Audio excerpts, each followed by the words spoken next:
Film Vse je šlo k vragu Pete Tong, režiserja Michaela Dowsja, govori o oglušelem DJ-ju Frankiju Wildu.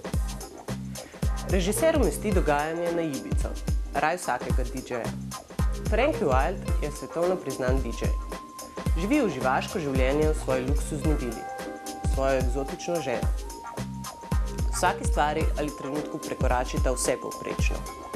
Uspehi in zabave se nizajo drug za drugim. Ni jim videti konca. Frankie je živeča legenda. Vse dokler nekega dne ne ogluši. Popolnoma. Režiser na zelo originalen način prikazuje travme, ki jih DJ preživlja po oglušitvi. Izbrana zgodba nam na trenutke skozi humor, na trenutke skozi tragiko prikazuje soočanje z gluhoto. Soočanje z gluhoto nekoga, katerega življenje in uspehi so ironično odvisni prav od sluha. Ali pač. Po popolni osamitvi se Frankie Wild lepega dne vrne nazaj na prizorišče. Vrne se z novim albumom in novim dekletom, učiteljico znakovnega jezika.